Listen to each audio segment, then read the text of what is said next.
तबीयत कैसी है तुम्हारे अब्बा की अब? वैसे की वैसी है। हसन से बात हुई थी, सब परेशान है। अल्लाह बेहतर करेगा। आमीन। मुझे एक बात समझ में नहीं आ रही, 20 साल के बाद अली मुराद को अपनी बेटी की याद क्यों आ गई? पहले तो सारी जिंदगी कभी जिक्र तक नहीं सुना।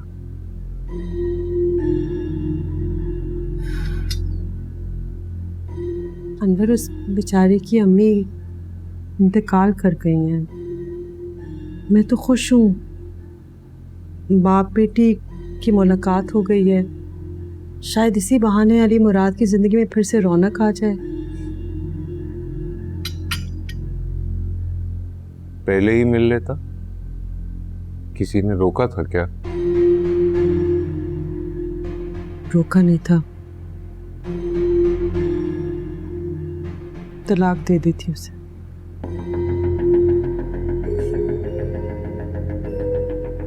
क्या फायदा है इसी तलाक का कि उसके बाद उनके शौक से बाहर ही नहीं आ सका। मजाल है जो उसके बाद किसी से सीधे मुंह बात की हो उसने। मुसर्रत उसके सर्द रवैये की वजह से मर गई। अंबर ऐसी बात नहीं है। मुसर्रत चाइल्ड बर्थ की कॉम्प्लिकेशन की वजह से इंतकाल कर गई। 1 साल साथ रहे थे ना वो दोनों। कौन से सुख दिए उसने मुसर्रत को? अजनबियों की तरह जिंदगी गुजारी है उन्होंने। इतने साल बाद पुराने जख्म क्यों खोरेद रहे हैं? ये मैं ही हूं जो भूल गया सब कुछ। कोई और मर्द होता ना तो अब तक गिन गिन कर तुमसे बदले ले रहा होता।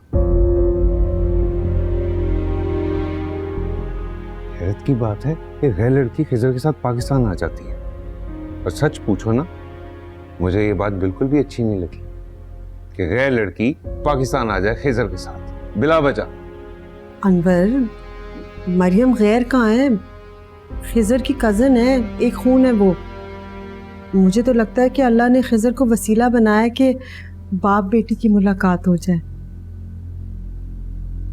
ये इतनी भी मामूली बात नहीं है अम्मी। आपको पता है, नाना की शदीद ख्वाहिश पर वो लड़की पाकिस्तान आई। हमें किसी ने कुछ बताया ही नहीं, किसी बात की खबर तक नहीं होने दी। अली मामू की डिवोर्स, बेटी, सब कुछ अभी खुल रहा है।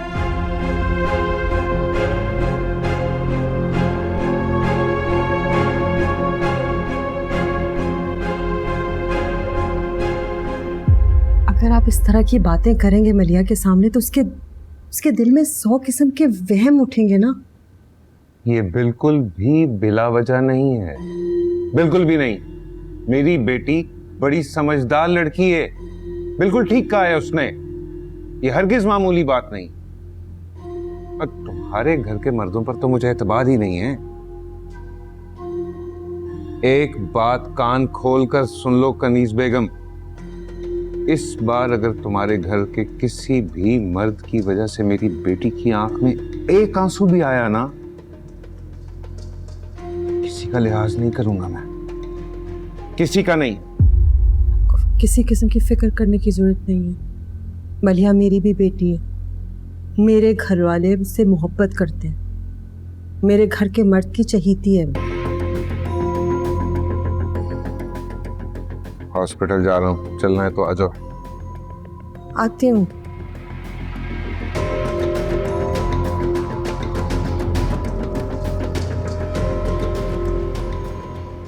ये खिजर कहाँ है? कमरे में होगा, कुछ काम था क्या? नहीं, वैसे ही पूछ रहा हूँ। कौसर, जी साहब। ये सामान किचन में रख दो, फ्रीज़र वाला पहले निकाल लेना। तुमने मरियम का बहुत अच्छे से ख्याल रखना है, उसके आराम का, उसके खाने पीने का। कमरे और वॉशरूम को भी देखते रहना, किसी चीज़ की ज़रूरत महसूस ना हो उसे। जी ठीक है, बेहतर है। ठीक है। बाप बिस्तर पे पड़ा है और यहाँ बेटी के चोंचले उठाए जा रहे हैं। ये सब आपकी वजह से हुआ है। खुदा न ख्वास्ता अगर अब्बा जान को कुछ हो गया तो उसके जिम्मेदार आप होंगे। और अगर मेरे घर में जरा सी भी ऊंच नीच हुई तो उसके जिम्मेदार तुम होगे। तुम क्या समझते हो कि मैं तुम्हारी चालें नहीं समझता? अपनी बेटी को लंदन से बुलाया ताकि अब्बा जान के सामने सारे मामला तय पा जाए। मैं ऐसा होने नहीं दूंगा। जैसी मां वैसी बेटी। पहले मां ने आगे कुछ मत बोलिएगा वरना मुझसे बुरा कोई नहीं होगा। बदतमीजी कर रहे हो तुम। उसने कुछ तुम ऐसा क्यों कर रहे हैं? हमारी भी बेटी है, कुछ तो सोच समझ के बोला कर। अरे मैंने क्या बोला है? सब कुछ नजर आ रहा है कि क्या हो रहा है इस घर में।